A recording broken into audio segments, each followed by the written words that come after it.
Now, when one understands this Bhagavad Tattva, what happens is one's heart becomes filled with pleasure, ananda, bliss, transcendental pleasure, parama ananda. The point is, if for this whole process to actually take effect, whatever Suta Goswami has described, the most critical aspect is the speaker, the person who is speaking the pastimes of the Lord. Although the pastimes of Krishna are completely transcendental, still from whom we hear those pastimes is equally important. In the Shastras, in the Puranas, it is mentioned that Putam Harikathamritam Shravanam Naiva Kartavyam Avaishnava Mukhodgirnam Sarpochishtam Yatapayaha. That although Krishna's pastimes, Krishna's instructions, the Bhagavad Gita and the Srimad Bhagavatam are completely pure. They have no tinge of any contamination of the modes of material nature. Still, one should not hear the narration of such pastimes and activities and instructions of Krishna from an Avaishnava. Somebody may question, what is the issue? Krishna's pastimes and Krishna's instructions, Bhagavad Gita and Bhagavatam, are supposed to be amala, completely pure. If they are completely pure, they should never be contaminated by any other material object. Just because somebody is a non-Vaishnava, if he speaks, how can that contaminate the pure nectarian pastimes of the Supreme Lord? The example that the Shastras give is Sarpochishtam Yata Payaha. Payaha, milk, is very nutritious. We drink milk, we get so much nutrition for the body. We get calcium, we get vitamin B12, our brain gets nourished, our memory becomes stronger. In many ways, milk is a very important food item for a human being. Cow's milk. Now, that cow's milk is very nutritious, but sarpochishtam, but if it has been touched by the lips of a cobra, then milk is still milk. But if you drink that milk, the poison will act upon you. More than the milk, the poison will have its influence. That is not the fault of the milk.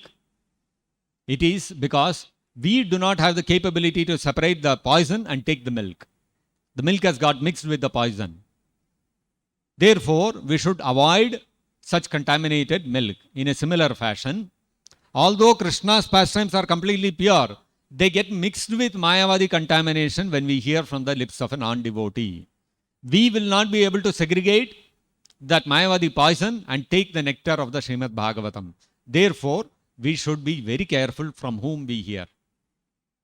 And the most critical aspect from whom we hear has been described in the previous verse, where Prabhupada has mentioned that the person who is narrating the pastimes of the Lord should not be concocting something on his own. He should be simply repeating whatever he has heard. Then only that narration will have its required, desired effect of purifying the heart and subduing the effects of Rajoguna, Tamoguna, and establishing with firm conviction the Bhagavad Tattva within the heart, giving a taste for hearing about the pastimes of the Lord, and by that experiencing transcendental bliss within the heart.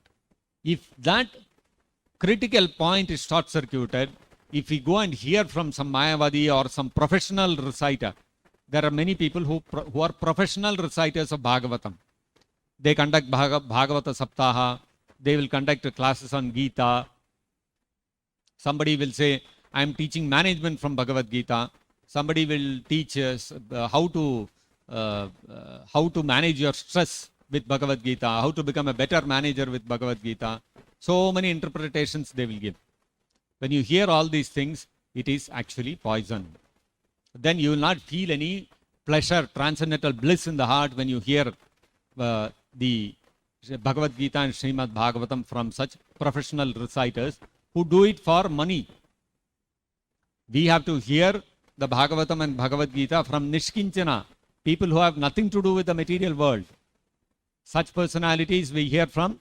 Then the effect of experiencing transcendental bliss in the heart when we hear the narration of the pastimes of the Lord, like Varahadev vanquishing Hiranyaksha, we will be able to experience in the heart.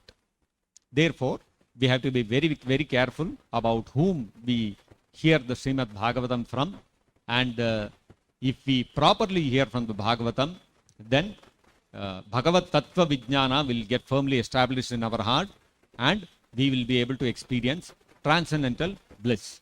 This is the effect of hearing from a pure devotee who is simply repeating what he has heard from his spiritual master.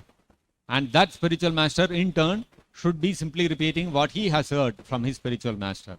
Like this, the chain has to go back ultimately to Krishna. And therefore, when what we hear is what directly Krishna is speaking, and that will have the purifying effect as described by Suta Goswami in the Srimad Bhagavatam.